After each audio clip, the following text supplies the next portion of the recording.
오늘 말씀은 이스라엘 역사 가운데 가장 악한 왕이라고 할 수 있는 아합의 시대 이야기입니다. 아합은 참으로 간사하고 사악한 왕이었는데요. 그는 부인 이세벨과 더불어서 하나님의 선지자를 핍박하고 죽이고 심지어는 온 나라 곳곳에 우상을 세워서 백성들로 하여금 섬기게 하였습니다. 그래서 지금 이스라엘 땅은 하나님의 징벌을 입어 아주 오랜 기간 기근 가운데 있습니다. 이러한 아합 왕의 치세 가운데 살았던 한 사람, 오바댜. 그 오바댜에 관한 이야기가 바로 오늘의 말씀입니다. 오바댜는 과연 어떤 사람이었을까요? 오늘 말씀 3절은 이렇게 가르쳐주고 있는데요. 아합이 왕궁 맡은 자 오바댜를 불렀으니 이 오바댜는 여호와를 지극히 경외하는 자라. 여러분이 생각하시는 그 선지자 오바댜와는 다른 인물입니다.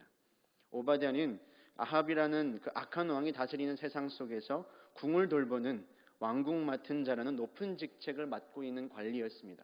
지금으로 말하자면 비서실장 정도 될 듯합니다. 그러한 오바댜를 두고 오늘 성경은 여호와를 그가 지극히 경외했다라고 평가하고 있지요. 대체 어떻게 오바댜는 사악한 지도자 밑에서 높은 지위를 유지하며 심지어는 여호와를 경외하는 사람으로 설 수 있었을까요? 하나님을 경외하는 사람이었으니까 왕과 왕비가 절하는 그 우상에게 절할 수도 없었을 겁니다. 그런데 어떻게 그는 거룩하게 자신을 지키며 그 땅 가운데 살아갈 수 있었을까요? 열왕기는 본래 이스라엘 나라가 멸망한 후 포로된 백성들을 위해 쓰여진 책입니다. 포로로 끌려간 그 이방의 악한 땅에서 하나님의 말씀을 지키며 살아가야 하는 백성들을 위해 적혀졌다는 거죠. 그 백성들이 이 말씀을 읽었을 때, 오바댜를 봤을 때 그들의 마음 가운데 이 인물은 예사롭지 않은 인물로 다가왔을 겁니다. 뿐만 아니라 이 오바댜는 현재를 살아가는 우리들에게도 참으로 많은 도전과 고민을 갖게 하죠. 왜 그렇습니까? 악하고 어지러운 세상 속에 살아가는 우리 그리스도인들의 딜레마와 고민이 바로 여기에 있기 때문입니다. 믿음이 없고 우리와는 전혀 다른 세상적인 가치관을 가지고 살아가는 동료와 상사를 모시고 심지어는 그러한 가족과 우리는 함께 살아가고 있기 때문입니다. 모두가 거짓된 문화와 시대정신에 몰두하며 살아가는 이때에 어떻게 거기에 함몰되지 않고 구별되어 살아갈 수 있을 것인가? 그 잘못됨이 우리의 심령 가운데 침투되지 않도록 어떻게 나를 지킬 수 있을 것인가? 경계선에 선 사람으로서 믿음을 가지고 사는 그리스도인들이라면 아마 한 번쯤은 갖게 되는 질문이었을 겁니다. 오늘 오바댜는 그 답을 자신의 삶을 통해 가르쳐주고 있습니다. 우리 다시 한번 같이 3절 말씀을 읽어보도록 하겠습니다. 아합이 왕궁 맡은 자 오바댜를 불렀으니 이 오바댜는 여호와를 지극히 경외하는 자라. 아멘. 지금 오바댜가 어디에 있습니까? 오바댜는 지금 구조적으로 악한 곳이라고 할 수 있는 아합의 궁에 있습니다. 아합의 궁전은 이 우상 숭배로 온통 오염된 곳이었을 거예요. 아마 하나님을 잘 섬기려면 이 궁전을 떠나는 것이 맞는 대답일지도 모릅니다. 누군가 적극적인 신앙을 추구하는 사람이라면 그곳을 떠나라고 이야기할 수도 있겠죠. 그것이 정상적인 태도일지도 모릅니다. 그러나 오바댜는 그 구조적인 악에 대하여 피하지 않고 그 자리를 지키는 모습을 볼 수 있습니다.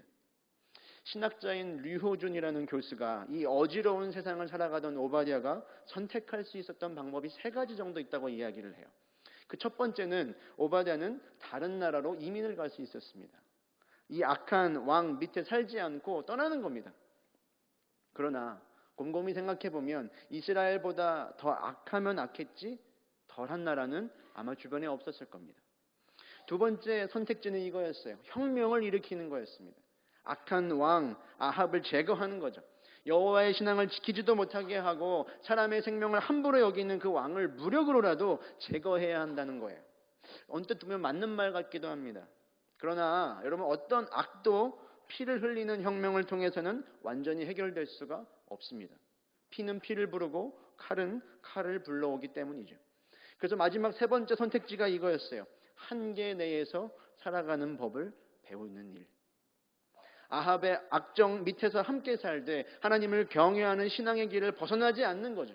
마치 불치의 암에 걸린 사람이 이제는 그 암과 함께 살아가는 법을 배우는 것과 같습니다. 오바댜는 이 방식을 선택합니다.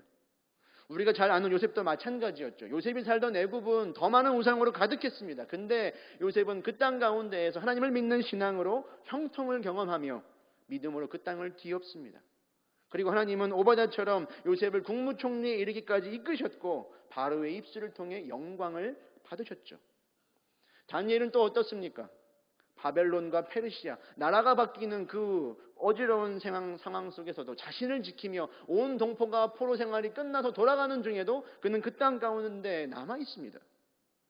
사랑하는 교우 여러분, 만약 우리가 이 어지러운 세상을 피해야만 한다면 모두 세상 밖으로 나가서 산속으로 들어가야 할지도 모릅니다. 하나님께서 특별한 소명을 주셔서 그렇게 해야 하는 사람도 물론 있겠죠. 그러나 구조적으로 악한 세상이라고 하여 하나님은 우리를 그곳에서 등 돌리거나 도망치거나 하기를 바라지 않으신다는 겁니다. 오히려 그 속에서 자신의 역할을 감당하며 하나님을 경외하는 사람으로 서기를 바라시는 줄로 믿습니다. 우리는 세상 속에 속해서도 안 되지만 세상을 포기해서도 안 되는 거예요. 현실을 돌아보면 정치, 문화, 경제, 연애 어디를 둘러보아도 어느 것 하나 부패하지 않아 보이는 것이 없어 보입니다. 어디도 들어가고 싶지 않아요. 누구도 책임은 지지 않고 싸움과 분열만 있으며 한 사람의 인격은 여지없이 소멸시켜버립니다. 이런 악한 세상이라고 하여서 예수 믿는 사람은 발도 딛지 말아야 할까요? 아니죠. 그렇지 않습니다. 하나님께서 주신 달란트가 있는 사람은 그곳에 들어가 자신의 역할을 감당해야 하는 겁니다. 들어가서 당장 뭐를 바꿀 수 없을지는 모르지만 존재한다는 것만으로의 역할이 있는 겁니다. 자, 그런데 여기에는 반드시 따라오는 것이 하나 있습니다. 그렇게 그 악한 구조 가운데 살아가기 위해서 반드시 따라오는 것, 그것은 바로 희생입니다. 모두가 우상을 따르는 그 아합의 궁전에서 신임과 총애를 받으며 하나님의 사람으로 살기 위해 오바댜는 많은 대가의 지불을 했을 겁니다. 다른 사람들에게 자신의 삶을 통하여 마음으로부터 우러나는 존경을 받고 누구나 인정할 만한 능력의 사람이 되어야 된다는 거죠. 그 일을 위해 얼마나 철저하게 자기 관리를 해야 되겠습니까? 아랫사람이라고 깔보지 않고 윗사람이라고 젠체하지 않고 부단히 겸손하게 섬겨야 된다는 겁니다.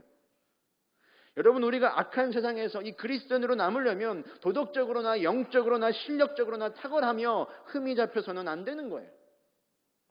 이를 위해서는 큰 희생과 노력이 반드시 따라야 합니다. 우리는 믿지 않는 사람들과 근본적으로 달라야 하지만 그 세상 밖에 있어서는 안 돼요. 그곳에 들어가 영향력을 끼치고 정체성을 지키며 빛과 소금의 역할을 감당해야 되는 줄로 믿습니다. 쉽지 않은 길이죠. 만만치 않은 희생이 따르는 길입니다. 그러나 오바댜가 그랬고 요셉이 그랬으며 다니엘도 그 길을 갔습니다.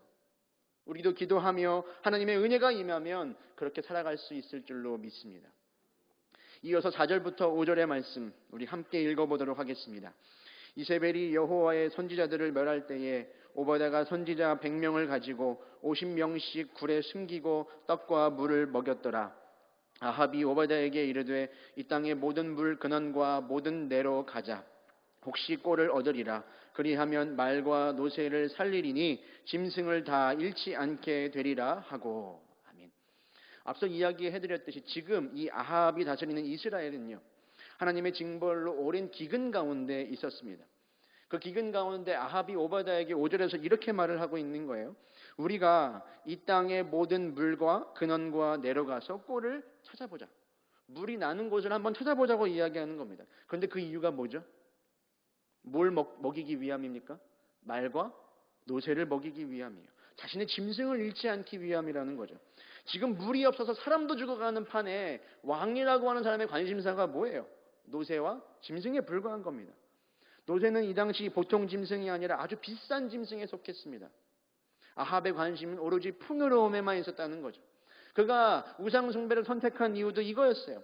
이 땅의 가치에 함몰되어 내가 잘 먹고 잘 살 수 있으면, 결실만 맺을 수 있으면 우상을 섬겨도 상관이 없었던 거예요. 이어지는 4절 말씀을 보면 이러한 왕의 아내는 더 심각합니다. 우상 숭배를 하다 못하여 어떻게 하죠? 여호와의 선지자들을 다 멸합니다. 너무나 악한 왕과 왕비죠. 여러분, 자, 이렇게 구조적으로 악한 세상 속에서 오바댜가 살아가고 있어요. 오바댜가 섬기고 있는 왕과 왕비가 이런 사람들입니다. 그런데 이 가운데에 오바댜는 어떻게 하냐는 겁니다. 4절 말씀을 보니 그가 어떻게 하죠? 하나님의 선지자 100명을 데리고 50명씩 굴에 숨겨 떡과 물을 먹이며 그들을 구해냅니다. 여러분, 이게 무슨 뜻일까요? 오바댜가 비록 구조적으로 악한 세상을 떠나 살 수는 없었지만 그곳에 거하면서도 분명히 오바댜에게는 타협할 수 없는 신앙의 마지노선이 있었던 겁니다.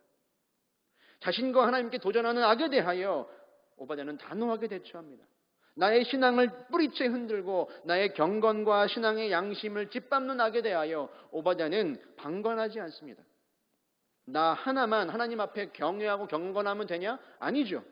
이럴 때 가만히 있으면 훗날 하나님 앞에 서게 될 때 내가 얼마나 부끄러울까? 뭐라 변명할 수 있을까?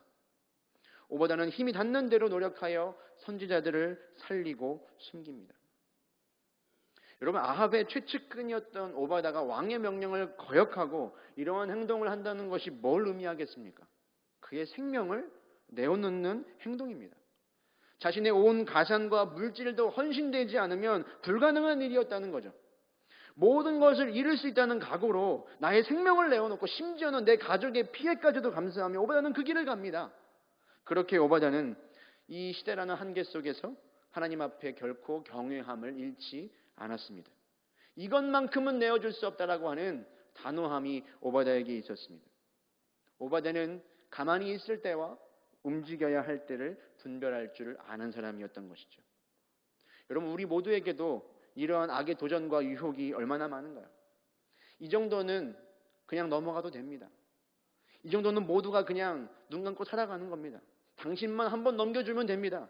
뇌물과 포금에 우리의 양심과 신앙적인 신념을 팔아야 하는 경우가 얼마나 많은가요?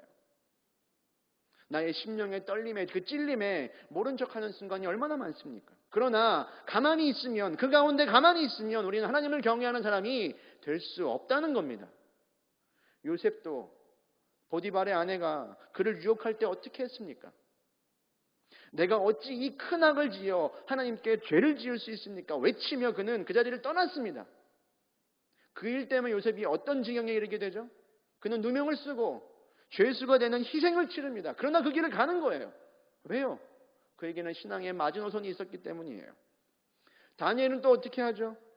우상에게만 절하고 하나님께 기도할 수 없는 법을 만들어도 거기에 전혀 아랑곳하지 않고 그는 예루살렘을 향한 창문을 활짝 열고 기도합니다. 그리고는 어떻게 하죠? 사자굴에 들어가는 희생을 감수합니다. 가만히 있으면 하나님이 모든 걸 해결해 주시겠지? 아니요. 가만히 있으면 하나님을 경외하는 사람이 될 수 없어요.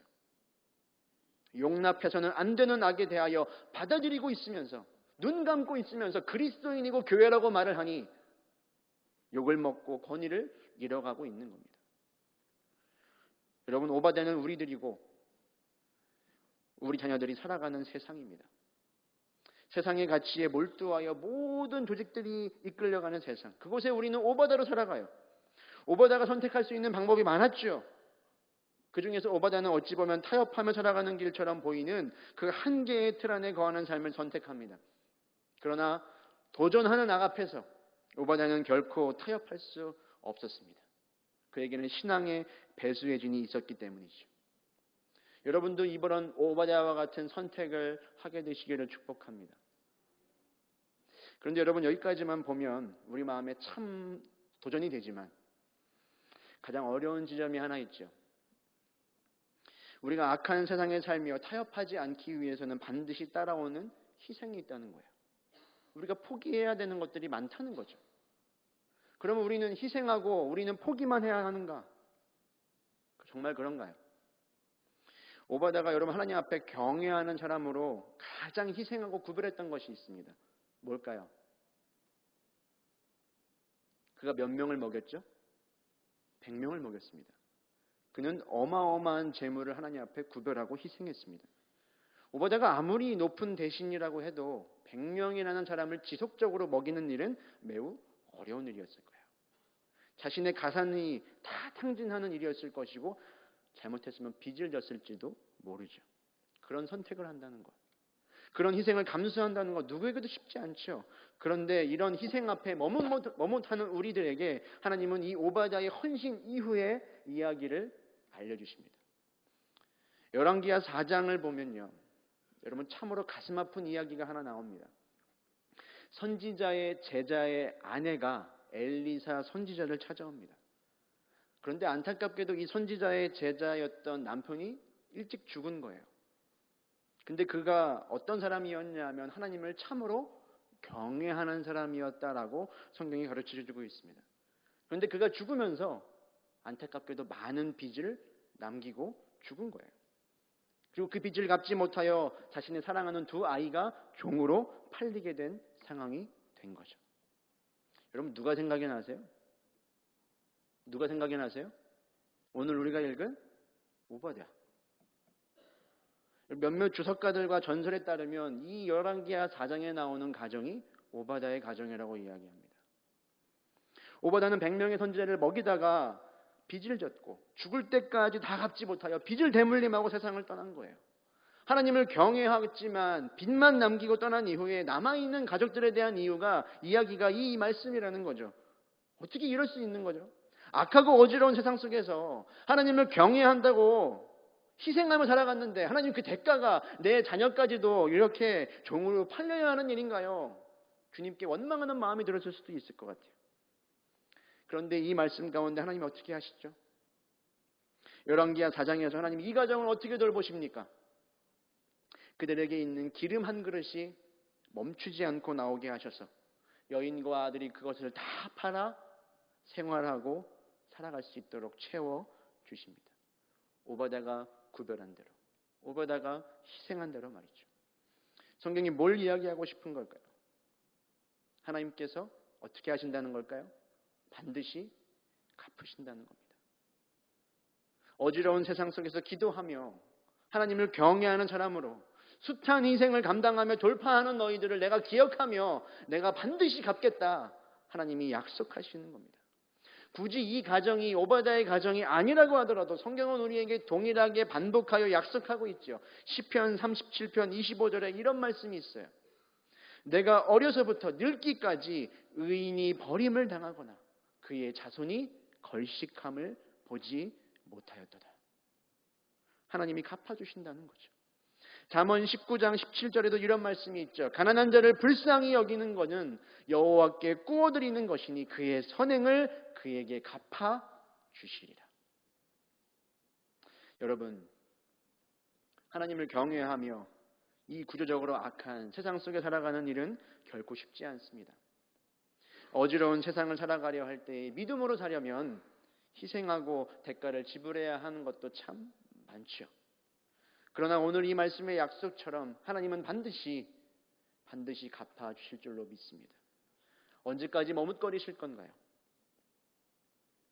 언제까지 신앙의 기준이 없이 흔들리실 것입니까? 여러분은 누구의 종이시죠? 여러분은 아합의 종입니까? 아니면 여호와의 종입니까? 이 오바댜의 이름의 뜻이 뭔지 아십니까? 여호와의 종입니다.